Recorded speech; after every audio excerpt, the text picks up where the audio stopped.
One TV special report.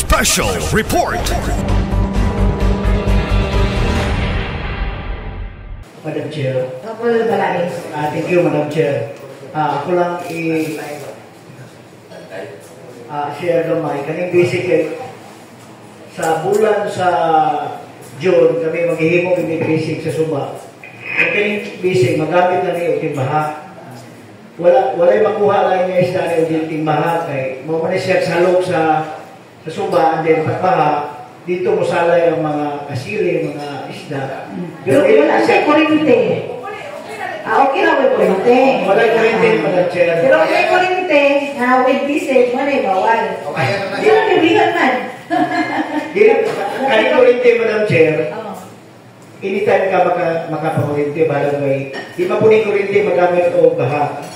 Kaning bisig, bantang o kaning sanggap. Kaning sanggap, wag yan po ni siya, gamiton na tuble kay isanggap naman mo siya anang ambak na tubig, and then hindi kahulog sa isda o sa ulaw sa kasini, dito mo masanggap. So wala niya po siya gamit na tuble or unsa nga hilo. Ang kaning bantak po, batak man nagubutang dili, pero bantak ni wala niya po siya hilo kay ang paon na hilo, pero man yung kaning kuan kami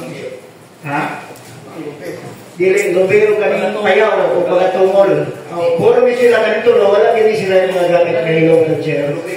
Ay, ako klaruhan ha, kaya ang nasulat din it shall be unlawful for any person to engage in electrofishing with the use of fishnet, organized spears, bisig, batak, sanggab. Sanggab, use of electrical. Tesa, kani sila, mga natural may fishnet, kano sa kita may illegal? Kung na ay electrofishing. Hindi ba like ka ng anak? Mayroon kang sanggab lang, batak lang, ice spirits lang. Okay ba? Lagi. So, pero wala kung may kurente. Wala, dili kami na dyan, kining busy, banta, kung sangga. Dili mo ginang magamit o. Wala. Kurente. Kung ka magamit ng kurente na kahit, di mo kapili na kay lawang ka na. Malinaw ka na. Saan mo pagpamurinti ka lawang ka na? Madam Chair. Malinaw ka na siya kay lawang ka naman na. Kaya ito sa mga tayong offer. May sumpay siya Madam Chair. Basahan lang tiwas. Actually, ang sanggab, bisig, or banta, hindi yun sila illegal. Pero, kung iwas lang gamitan, like, parang kung inong ganina na, nagpunta kong bisig, kahit parang sanggab, parang salot sa tubig, ikan sa ibabaw. Pero, nangurinti na mo daan dito, nanghilong na mo daan, sure lang na, imutanganin nyo dito, para ang tanak isda, mga lipong ato panulong dito, muna na illegal. Dili matamakain mo, Madam Chair, o busy, dili timbaha. Basta sanggal. Sanggal o busy. Kami sa kabukit, dili di ka makain mo anak kung dili timbaha. Timulan. Hindi wala po sukat, yung may gigamit kaya kanang mamurinte, dili ka na musulot sa sanggal o busy na mamurinte. Kuwan ram na gina, Madam Chair, timbaha na gina siya, din kining bantak po, itaan na rin mo naghapon, pagkabuntang imong bukaron, butang na rin mo nagpagatungol, so wala kayo kurinting nga na-involve ko magtawag sa banta. So, dili natin siya necessary. Di na necessary para na mo. Kaya wala yan na. Hindi na siya gamit ang kurinting. Wala kayo mag-hear. So, paano kayo? Plain electrofishing lang. Ang pinaka di ginunta mayo ng chair, kanang sahid, kanang manahid, ganda naman. Ang manahid, moskitiro gamiton, may isda, mawala ka rin rin na butang, mo ito yung pinakatuan kahit kuyo kong panahid, sus, may hindi ka pait-pait makuha ka na sa panahid. Ay, dili na common karon ang electric, wala na. Ang common karon sa bukid ng chair, manahid, moskitiro, gamit mo na, ang may isda, kuha gina. Pero ngayon kag mangurinti, wala na kayo. Kaya wala na tayo sulod ang suba. Ang naisulod karon mga linaw na lang. So katong linaw, mo ito ilan sa hiron. Okay, Madam Chair. Ato namin. One. Plain na lang. Electrofishing. Pwede sa butang mo ng sahid para specific na niya, Madam Chair. Manahid sa using mosquito net.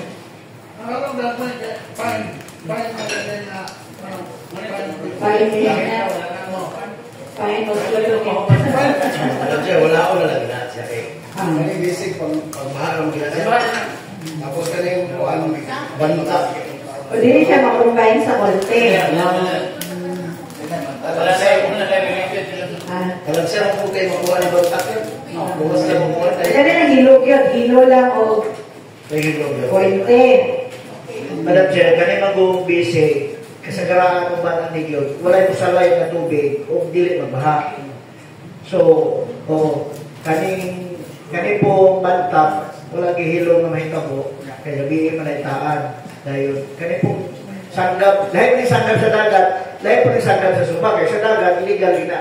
Pero sa suba, kaya ambak naman ang tubig, balungin na mo iniglamoy sa isda paggabi, mas maningaon, mahulog dito, kurang nakuha. Lahat ni sanggap sa dagat, lahat ni sanggap sa suba. Okay? Usually po, in addition, Madam Chair, usually sa sanggap, nalang mga lapit. Dayon, inigdaog mo sunod ang tubig, magako, pagpaling, paghunas po, tuyok ng isda, dito rin sa sanggap. Ang sakit sa bukana. Mo man yan, naanda na mo. Nyawa pa ha? Mamaor na sila, manira. Ang manira, katong ikaw, masirahan sila. Paghunas, musulod. So, ang proponent, Madam Chair, aminado ba ka, kaya lang nagkuha ko gustong oo siya kagam, bisik o banta.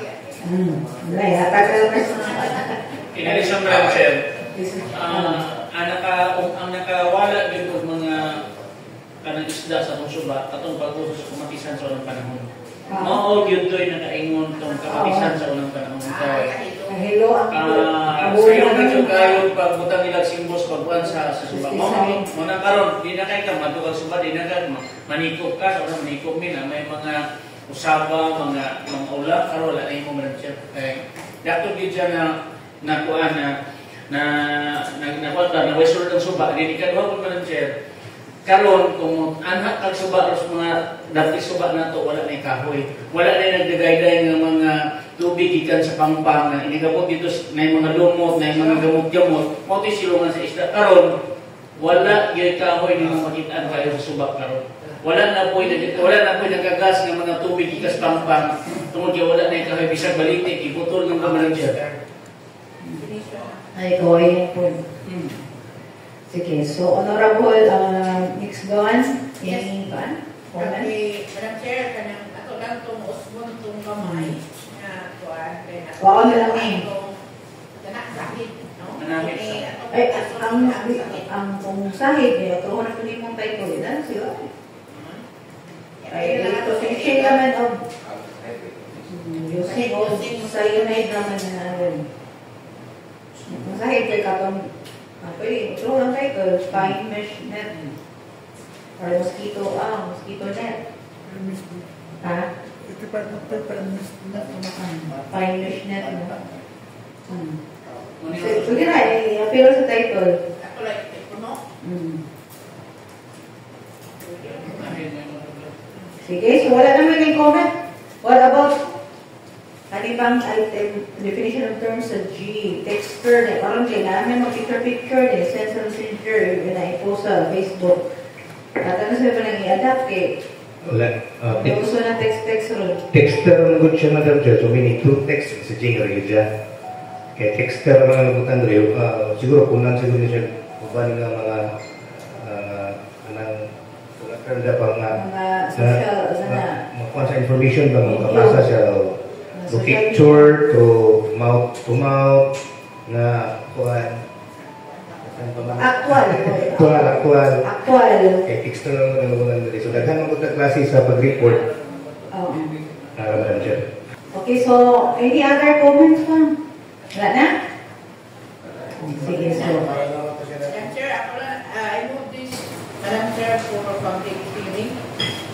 May na naman correction dahil mga kuhaan na siguro tayo na kaya sa ating Nabay idugang, Madam Chair. if ever ba Madam Chair ba, 3 times na ang barangayan na ito po na ay na confiscate nyo pang ba, wala ba ito bago ng barangay officials na nung naabuso din siyang barangay. For example, o nahigayon na nasakpan siyang barangay ng Muntahan. Ikaduha, naalang gihapon. Ikatulo, naalang gihapon. So, wala dahil tulubagon ang barangay officials na area of jurisdiction na niya ang subak. So, buti pa sabot, gintolerita ng barangayan na maghimog mga illegal na sama niya na Kung may malakpan. may malakpan. Pero mas kaya po sila malakpan kayo. Hindi sila manakop. Kaya matok sila anak 3 isa ni captured rule. Kanang wala rin manakop pero ang illegal ba pa yun? Hindi nga siguro ito sila. Wala. Mas tagaan pa ganit nato siguro premium mga manakop. Kaya manakop sila. Tuloy Madam Chair, kung may manakpan Madam Chair, sa first offense ko lang daan, kuha ko nagitugaan, kuha na tanang ilang mga paraphernalia kung mga gamit para dili na sila sa buhat sunod. Naam ka na din. Madam Chair, nasa letter A, sa section 5. Madam Chair, Ako, section 4, section 4A. kaya ang mga nako, ang mga murinti sa garat yun, sa kailahan. Tagalahan yung mga lugar. Dahil nakupan mo ng mga murintihay, na ang kailahan, di po nila basungon niya, handok o bigna. Hindi na lumos barangay. Ako ay problema. So, muli nga, i-come up na lang itingin ani, na natay resolution nga gihimo nga, para yun ma-address manang problema na to sa Walang yung hindi, walang manakot ba? Paano sa example, ang case sa Sibak, ito ni makabalo si Honorable Maganti, katugin ng mga bagong dayo ng mga IPs, Honorable Maganti sila kasagalaan din na. Kanudaan bitaw, mas may sa inyo ng bisitahon, Honorable Maganti, kasi mga problema nila na nagpitaw, kaya usap na sila, happy na sila usap na sitiyuhan. Bisitahin mo, uy maboy, uy baya. Sinaanan sila dito sa bukid ba, may nana. Yes. Madam Chair. Honorable Lami. Okay kayo din sa decision, Madam Chair. Kaya ako, sige yung ko diya. Hindi maglabay-labay kung ano ilang kining dapat sa ilahan ni dapat ba sa ilahan ni Inbit, Mr. Paturan. Nabigay sa palihan. Dahil, Madam Chair, ang kanang mga suon na itong IPs pa, naghan magkay sila. O niya, naghan kayo ko sila problema, Madam Chair. Gani, mga estudyante manasipa. Iswila ko, no? Ano sa eskwela niya? So, mag-iswila ako ba? Uy, kaon. O, dito, let's film sila. Mura-mura sila na tagan ba? Kay ikan sa bukid, usahay, dili puno ka abot ang rasyon nila. Muna usahay, dili puno ka minus kaon nila. And then, magkabalo magkuko kay gumikan na lang po sa kuwan. Lalo na lang po sa pumasawa kay pa. Gulay-gulayon dito para magkakaon lang po na mo. Then, labing maayo ka rin sa disyo ni mo nga, pala ato po nung ipa-visit sa atong konsihal, atong IPM, kay basin kung patubag na po ang ginagmay nilang panahon sa mga problema nila, maapamot na po ni konsihal Maganti diri sa ato Madam Chair. Bisitahan ito ang Honorable Maganti. Dahil na dili makilo. Kato lang makilo man ako. O, dili lang lang magkilo, dili lang kanang mga problema nila ba, labi na ang mga kanang health nila, kanang sa sanitation nila. Daghan magulong. Daghan naman na sila, Madam Chair. Daghan na sila. Yes. Nasagol na sila yan. Nasagol.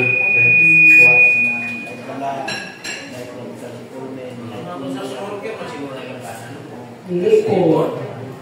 Dili. Ako lukso ng uban, di ba yung isa? Lukso ng uban? May ma. Nagpuutan man ang luksoon. Tagasugas man na niya. Kaming kuhan, kay kuhan, kala, polstet. Yes, ako. Tapos kabulihan ng uban. Ako berihan. Namin ko na sa estudyante. Mga actually, kung mura pa siya temporary. Nasa estudyante, doon ko din yung spila kay sa iyahan. Kanang walay kaon, di ba, Honorable Maganti, sa ilaha, kung dito pa sa nasila, normal na nari. Di ba? One day pa rin sila, nagkarang sa kasal, ang Google sa kawan. Talagang na yung hangkuan na, gusto Pag naog kay, natong trend yun, yung kaawag kanunod. Pero purpose mo ganito sa naman siya. Ang uban purpose. Hindi pa purpose? Ano may dili purpose? Hindi pa saan ko nakabit sa purpose. Eyepiece. Apple sila for eyepiece. Buwan. Ang uban, naumana ba? Graduate na. Nag-graduate na siya. Graduate na, pinakalawat. Laga na dito, unang tulong natin. Ito ang importante, manakpan sila. Kahit sila kanibo. Pero ba, di ko kumulikuan na nakanan. Kaya ako ba, namin taga, kawali yung mismo, taga sibak mismo, nga, mahuling tipon. Hindi ko na ato lang mga eyepiece. Sige, okay, so let's proceed na. So, for public hearing. Lecture, amo lang ng ilungan ni Konsihal Sinilas. Ako sa rin. Second week daw sa August. Usa rin. Sige. O, sunod na ni Honorable. Madam Chair, next Madam Chair, I think Honorable Sumabat, wala man Madam Chair, and then all the remaining draft plans, Madam Chair. Ang C. Wala.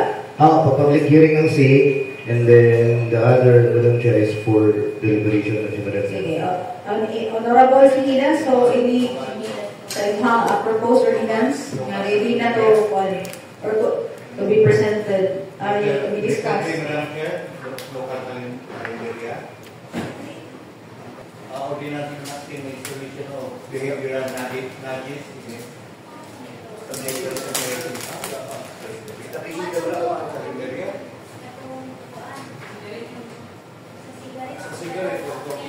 Cigarette. So, wala pa ba tayo naman na ni? Pamikirin mo ka? Uman na mo. Uman na mo po tayo kaligiri mo eh.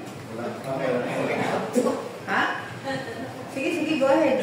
Ngayon pitatata ni Agi na sa may ko ano ito, namatay kusina ni Mayor ang ako. So, sa ikalainan nila. Rata ko ni gamay mo lang siya, pero mga kumatiwas. Sige, basahan na to. Okay. Present. Go ahead. Municipal Ordinance Number 94-11, an ordinance establishing the local calendaria as designated community kitchen for implementation of dietary supplementation for food service delivery during disaster relief operations and other nutrition-related initiatives in the municipality. Chapter 1, General Provisions, Section 1, Short Title. This ordinance shall be known as the Calendaria para sa Healthy Pilipinas Ordinance of 2024 or the Calendaria Project. Section 2, Declaration of Principles and Policies. It is the policy of the Municipality of Tudela, Misamis Occidental, to ensure the general health and well-being of its constituents by protecting their nutritional status and its determinants. Towards this end, the Municipality of Tudela, Misamis Occidental shall adopt A participatory approach to the overall implementation of the Calendaria para sa Healthy Pilipinas project by engaging local calendaria and barangay-level nutrition patrollers in the promotion, preparation, delivery, monitoring, and follow-up activities. B, a life force approach that to more strategically address or prevent malnutrition focuses on children under 5 and prioritizes as well the first 1,000 days of a child's life beginning from the pregnancy stage, which effectively include the nutrition of mothers and women of reproductive age. And C, a settings-based approach to nutrition interventions where efforts are not limited to conduct of dietary supplementation but also include changes in local food environments, specifically the availability, affordability, and accessibility of healthy food options in the community. Section 3, General Objectives. This ordinance seeks to promote proper diet and protect the nutritional status of children under 5 years old and nutritionally at least pregnant and undernourished lactating women, and B, mobilize and institutionalize engagement with the local calendaria as a site and as partners in the implementation of the Carinderia para sa Healthy Pilipinas project. For this purpose, the Carinderia project shall comprise 3 components: nutrition counseling and education, dietary supplementation, and food relief operations during disaster emergencies. Section 4, definition of terms. For purpose of this ordinance, the following are operationally defined. Letter A, Barangay Nutrition Patruller shall refer to community member volunteers who will assist the BNS in conducting routine notification, reminder, and follow-up with project beneficiaries on required activities and any information related to the operations of the Carinderia para sa Healthy Pilipinas project. B, dietary supplementation shall refer to the component of the Carinderia para sa Healthy Pilipinas project wherein food, in addition to regular meals eaten at home, are prepared for and provided to identified undernourished children aged 24 to 59 months and nutritionally at-risk pregnant women and undernourished lactating women by the partner Carinderias to help them meet their daily nutritional requirements. C, minimum acceptable diet is a composite indicator which refers to minimum dietary diversity and minimum feeding frequency as appropriate for an age group. D, nutrition counseling refers to one-on-one sessions between the Nutrition Action Office and nutritionally at-risk pregnant women and undernourished lactating mothers of children under 2, where an individual nutritional status is assessed, specific nutritional requirements are analyzed, and appropriate guidance is provided to achieve the intended change in nutritional status. E, nutrition education refers to nutrition education classes between the BNS and the guardians of undernourished children aged 2 to 5 years old, designed to facilitate improvement in relevant knowledge, attitudes, and practices that affect his or her child's nutrition. F, nutritionally at-risk pregnant women refers to pregnant women including teenage mothers with a low pregnancy body mass index or those who do not gain sufficient weight during pregnancy with predisposing factors including but not limited to narrowly spaced pregnancies and births, situated in families with low income, with large number of dependents where food purchase is an economic problem, has previously given birth to a preterm or low birth weight infant, or other unfavorable prognostic factors such as obesity or anemia, with diseases that influence nutritional status such as diabetes, tuberculosis, drug addiction, alcoholism, or mental disorder. G, Operation Timbang Plus shall refer to the annual weighing and height measurement of all preschoolers 0 to 59 months old or below 5 years old in a community to identify and locate the malnourished children, and is a program by the National Nutrition Committee primarily implemented by the BNS. H, Partner Carinderia shall refer to a local neighborhood carinderia formally engaged by the municipality of Tudalan, Misamis Occidental for the provision of food and nutrition-related services in the community. I, undernourished children, refer to children under 5 years old who are not receiving the right amount of energy and nutrients, resulting in them being underweight, stunted, or wasted, as identified by the BNS during the OPT Plus operations. J, undernourished lactating women, refers to lactating women who are identified as undernourished by the BNS during the measurement activities. Chapter 2, the Local Nutrition Committee. Section 5. The Local Nutrition Committee, hereafter referred to as the committee, chaired by the local chief executive, shall be designated as a steering and decision-making body in charge of all policy, implementation, and resource-related decisions pertaining to the operations of the Carinderia para sa Healthy Pilipinas project.